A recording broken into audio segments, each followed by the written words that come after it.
गुरु ब्रह्म महिमा अलेख शरण। नमस्कार दर्शक वृंद, आपण मानंकु आजिर राशिफल कार्यक्रम मु एस कुमार स्वागत जनाऊँगी। प्रतिदिन निजर राशिफल जानिबा पाई गुरुकृपा यूट्यूब चैनल को सब्सक्राइब करंतु और पाखरे थिबा बेल आइकन को प्रेस करी ऑल नोटिफिकेशन ऑन करी दियंतु, जहा फଳରେ आमे जेतेबेले वीडियो अपलोड करिवो प्रथमे आपण वीडियो देखि पारिबे। आमर यही वीडियो रे आपण संपूर्ण पंचांग सहित मेष ठारू मीन पर्यंत 12 गोटी राशिर राशिफल विषय रे जानि पारिबे। वीडियो को दयाकरी शेष पर्यंत देखंतु। वीडियोटी भल लागिथिले वीडियो को लाइक करंतु एवं आपणक प्रियजन पाखु शेयर करी जणांतु। एबे आसंतु जानिबा आज दिनर संपूर्ण पंचांग विषय। आज 2025 मसीहा डिसेम्बर मास 13 तारिख शनिवार, दिल्ली स्वराब्द सन 1433 साल, स्वाधीन भारताब्द 79 वर्ष, महिमाद 198 वर्ष। उत्कल गजपति श्री श्री गजपति दिव्यसिंहदेव महाराजांकर 69 अंक। सौरस्व मार्गशीर मास 28 दिन, चांद्रमते पौष कृष्ण पक्ष नवमी तिथि, रात्रि 9 घंटा 10 मिनिट पर्यंत। आजिर सूर्योदय विरजा क्षेत्र को 6 घंटा 14 मिनिट, बिछा लग्न 5 दंड 3 लिता गते उदय। आजिर सूर्यास्त विरजा क्षेत्र को 5 घंटा 3 मिनिट, वृष लग्न 4 दंड 29 लिता गते अस्त। आज कन्या चंद्र 60 दंड, उत्तरा फाल्गुनी नक्षत्र दिवा 10 घंटा 27 मिनिट पर्यंत। एहापरे हस्ता नक्षत्र। आज जन्मित शिशुर कन्या राशि शूद्रवर्ण नरगण, दिवा 10 घंटा 27 मिनिट गते देवगण। आज मृत व्यक्तिर 2 पाद पुष्कर दोष, दिवा 10 घंटा 27 मिनिट गते 1 पाद पुष्कर दोष। निषिद्ध खाद्य आज लाउ भोजन निषेध अटे। आजिर अमृत जोग प्रातः 6 घंटा 58 मिनिट मध्य, दिवा 7 घंटा 50 मिनिट गते 10 घंटा 14 मिनिट मध्य, दिवा 12 घंटा 38 मिनिट गते अपराह्न 3 घंटा 40 मिनिट मध्य, अपराह्न 4 घंटा 38 मिनिट गते 5 घंटा 3 मिनिट मध्य एवं रात्रि 12 घंटा 18 मिनिट गते 1 घंटा 54 मिनिट मध्य। आजिर महेन्द्र जोग रात्रि 1 घंटा 54 मिनिट गते 2 घंटा 44 मिनिट मध्य।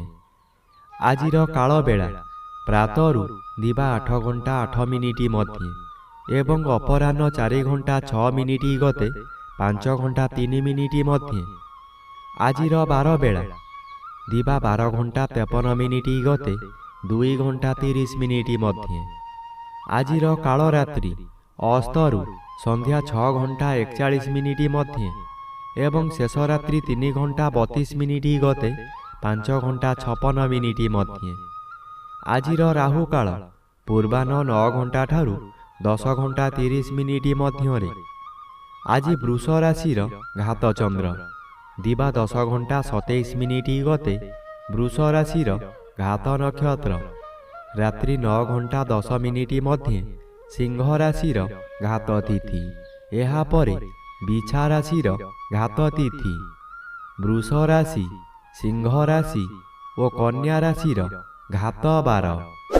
प्रिय बंधुगण, एबे आसंतु जानिबा मेष ठारू मीन पर्यंत 12 गोटी राशिर राशिफल विषय रे। राशिचक्र प्रथम राशि मेष राशि। आज मेष राशि जन्मित व्यक्ति मानक सकाशे षष्ठ चंद्र अन्य ग्रह द्वारा बाधा पाउथिबारु शुभ फल बदल रे अशुभ फल प्रदान करिबे। एही समय रे शत्रु माने दूर रे रही गुप्त रे आक्रमण करिबे। आपण ताहा न जानी विश्वास करी बहु हैरान हेबे। व्यवसाय क्षेत्र रे एपरि करिबे जहा कि आपण जेते चेष्टा कले मध्य लाभवान होई पारिबे नाही। कौन हेउची बोली बुझिला बेलकु आपणकर बहु क्षति होई सारिथिबो। एबे आसंतु जानिबा ରାଶିଚକ୍ରର ଦ୍ୱିତୀୟ ରାଶି ବୃଷ ରାଶି ବିଷୟରେ। ଆଜି ବୃଷ ରାଶି ଜନ୍ମିତ ବ୍ୟକ୍ତିମାନଙ୍କ ସକାଶେ ସପ୍ତମ ରବି ଅଶୁଭ ଓ ଘାତ ଚନ୍ଦ୍ର ଭୋଗ ହେଉଛି ଅଶୁଭ ଫଳ ପ୍ରଦାନ କରିବେ। ଘାତ ଚନ୍ଦ୍ରର ମୁଖ୍ୟ କଥା ଦୁର୍ଘଟଣା ହେବ ହିଁ ହେବ, କିନ୍ତୁ ଏହି ଦୁର୍ଘଟଣା ଶାରୀରିକ ନ ହୋଇ ମାନସିକ ହେବ। ହଠାତ୍ କାନ ନାକରେ ଯନ୍ତ୍ରଣା ଭୋଗିବେ। ଏହି ସମୟରେ ଆପଣଙ୍କ ସ୍ତ୍ରୀ ଆପଣଙ୍କ ବିରୋଧ କାର୍ଯ୍ୟମାନ କରି ମାନସିକ ସ୍ଥିତି ଆହୁରି ବଢ଼ାଇ ଦେବେ। ପିଲାମାନେ ବିଶେଷ କରି କନ୍ୟା ସନ୍ତାନମାନେ ଆଜି ବିଶୃଙ୍ଖଳିତ ହୋଇଯିବେ। ଏବେ ଆସନ୍ତୁ ଜାଣିବା ରାଶିଚକ୍ରର ତୃତୀୟ ରାଶି ମିଥୁନ ରାଶି ବିଷୟରେ। ଆଜି ମିଥୁନ ରାଶି ଜନ୍ମିତ ବ୍ୟକ୍ତିମାନଙ୍କ ସକାଶେ ଚତୁର୍ଥ ସ୍ଥାନରେ ଚନ୍ଦ୍ର ଗୋଚର କରୁଛନ୍ତି। କୃଷ୍ଣ ପକ୍ଷ ହେତୁ ଆଜି ବେଶୀ ବିଚଳିତ ଲାଗିବ ନାହିଁ। ଧୈର୍ଯ୍ୟର ସହିତ ଆଗକୁ ଆଗକୁ ମାଡ଼ିଯିବେ। ଅର୍ଥ ଆସିବାର ବାଟ ଫିଟିଯିବ, କିନ୍ତୁ ତତ୍କ୍ଷଣାତ୍ ମିଳିବ ନାହିଁ। ଚାକିରି କରୁଥିବା ବ୍ୟକ୍ତିମାନେ ଶୁଭ ଖବର ପାଇ ଆନନ୍ଦିତ ହେବେ। ଚତୁର୍ଥ ସ୍ଥାନ ବିଦ୍ୟାସ୍ଥାନ ଓ ମାତୃସ୍ଥାନ ହୋଇଥିବାରୁ ମାତୃ ସହିତ କିଛି କଥା କଟାକଟି ହୋଇପାରେ। ଆଜି ବିଦ୍ୟାର୍ଥୀମାନେ ବିଦ୍ୟାରେ ଉନ୍ନତି କରିବେ। ଏବେ ଆସନ୍ତୁ ଜାଣିବା ରାଶିଚକ୍ରର ଚତୁର୍ଥ ରାଶି କର୍କଟ ରାଶି ବିଷୟରେ। ଆଜି କର୍କଟ ରାଶି ଜନ୍ମିତ ବ୍ୟକ୍ତିମାନଙ୍କ ସକାଶେ ତୃତୀୟ ଚନ୍ଦ୍ର ଓ ପଞ୍ଚମ ରବି ଉଭୟ ବାଧା ପାଉଥିବାରୁ ଶୁଭ ଫଳ ବଦଳରେ ଅଶୁଭ ଫଳ ମିଳିବ। ଚାତକ ପକ୍ଷୀ ସଦୃଶ୍ୟ ହେବ। ହେବା କାମ ଆପଣଙ୍କର ହେବ ନାହିଁ। ଯେଉଁ ଅର୍ଥ ଆସିବାର ଥିଲା ତାହା ସ୍ଥଗିତ ରହିଯିବ। କାମରେ ବିଳମ୍ବ ଦେଖାଦେବ। ଅଚାନକ କାହା ସହିତ କଳହ ହେବା କିଛି ଅସମ୍ଭବ ନୁହେଁ। ଆଜି ମନର ବଳ ଭାଙ୍ଗିଯିବ। ଦୁର୍ବଳ ଅନୁଭବ କରିବେ। ଅପରାହ୍ନଠାରୁ ଶରୀର ମାନ୍ଦା ଲାଗିବା କାରଣରୁ ଶୋଇ ରହିବେ। ସମୟ ଅଯଥାରେ ବର୍ବାଦ ହେବ।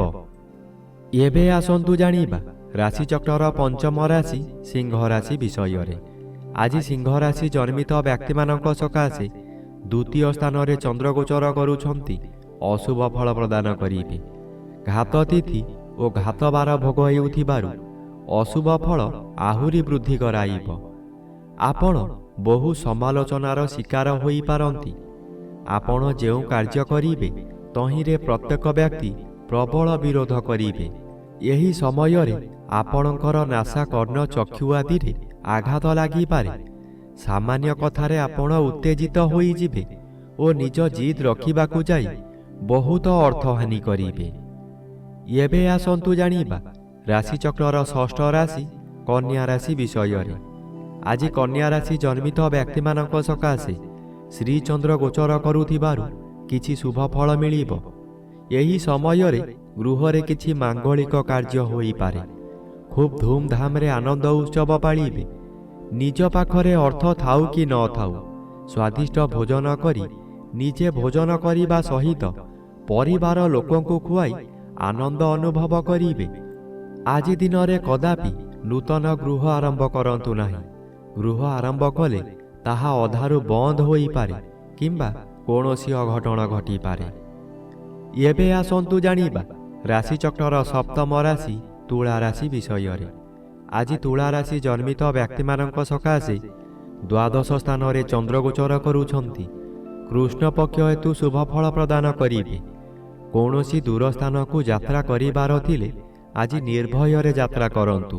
ଫଳପ୍ରଦ ନିଶ୍ଚୟ ହେବ। ଆଜି ସମୟରେ ପ୍ରାୟତଃ ପଦଯାତ୍ରା ଆପଣଙ୍କ ପକ୍ଷେ ଶୁଭଙ୍କର ହେବ। ଆୟ ପରିମାଣରେ କିଛି ଉନ୍ନତି ଆସିବ। ବ୍ୟବସାୟରେ ସଂଯତ ରହିଲେ ଓ ମିଠା କଥାମାନ କହିଲେ ଭଲ ଆୟ ହେବା ସହିତ ଗରାଖ ସହିତ ଭବିଷ୍ୟତ ସକାଶେ ବ୍ୟବସାୟ ଭଲ ହେବ। ଏବେ ଆସନ୍ତୁ ଜାଣିବା ରାଶିଚକ୍ରର ଅଷ୍ଟମ ରାଶି ବିଛା ରାଶି ବିଷୟରେ। ଆଜି ବିଛା ରାଶି ଜନ୍ମିତ ବ୍ୟକ୍ତିମାନଙ୍କ ସକାଶେ ଏକାଦଶ ଚନ୍ଦ୍ର ଅନ୍ୟ ଗ୍ରହ ଦ୍ୱାରା ବାଧା ପାଉଥିବାରୁ ଶୁଭ ଫଳ ବଦଳରେ ଅଶୁଭ ଫଳ ପ୍ରଦାନ କରିବେ। ଆପଣଙ୍କ ଆୟ କ୍ଷେତ୍ରରେ ପ୍ରତିବନ୍ଧକ ଆସିବ। ଯେଉଁ କାର୍ଯ୍ୟ କରି ଆପଣ ଭଲ ଦୁଇ ପଇସା ରୋଜଗାର କରୁଥିଲେ ସେହି କାର୍ଯ୍ୟ କରି ଆପଣଙ୍କୁ ବହୁ କ୍ଷତି ସହିବାକୁ ପଡ଼ିବ। ବନ୍ଧୁମାନେ ଆପଣଙ୍କୁ ବିରୋଧ କରିବେ। ପରିବାରରେ କେହି ସହଯୋଗ କରିବେ ନାହିଁ। ଆଜି ଆପଣ ହତାଶ ହୋଇ ଦରିଦ୍ର ପଞ୍ଚାକ୍ଷର ମନ୍ତ୍ର ଜପ କରିବା ବ୍ୟତୀତ ଅନ୍ୟ ଉପାୟ ନାହିଁ। ଏବେ ଆସନ୍ତୁ ଜାଣିବା ରାଶିଚକ୍ରର ନବମ ରାଶି ଧନୁ ରାଶି ବିଷୟରେ। ଆଜି ଧନୁ ରାଶି ଜନ୍ମିତ ବ୍ୟକ୍ତିମାନଙ୍କ ସକାଶେ ଦଶମ ଚନ୍ଦ୍ର ବାଧାପ୍ରାପ୍ତ ଅଛନ୍ତି ଅଶୁଭ ଓ ଦ୍ୱାଦଶ ରବି ଅଶୁଭ ଫଳ ପ୍ରଦାନ କରିବେ। କର୍ମକ୍ଷେତ୍ରରେ ଅସଫଳ ହୋଇ ଅପମାନିତ ହେବେ। ଉପରିସ୍ଥ ଅଫିସରଙ୍କ ନିକଟରେ କାମ କରି ନ ପାରିବାରୁ କାମ ହାତଛଡ଼ା ହୋଇଯାଇପାରେ। ସହକର୍ମୀମାନେ ପରିହାସ କରିବେ। ଆପଣ ଦୁଃଖରେ ଭାଙ୍ଗି ପଡ଼ିବେ। ଆପଣ ଯାହା ଚାହିଁବେ ତାହା କରିପାରିବେ ନାହିଁ। ସାମାନ୍ୟ କଥାରେ ଅତ୍ୟଧିକ କ୍ରୋଧ ଦ୍ୱାରା ନିଜକୁ ନିଜେ ଦଣ୍ଡ ଦେବେ। ଏବେ ଆସନ୍ତୁ ଜାଣିବା ରାଶିଚକ୍ରର ଦଶମ ରାଶି ମକର ରାଶି ବିଷୟରେ। ଆଜି ମକର ରାଶି ଜନ୍ମିତ ବ୍ୟକ୍ତିମାନଙ୍କ ସକାଶେ ନବମ ସ୍ଥାନରେ ଚନ୍ଦ୍ରଗୋଚର କରୁଛନ୍ତି। ଅଶୁଭ ଫଳ ପ୍ରଦାନ କରିବେ।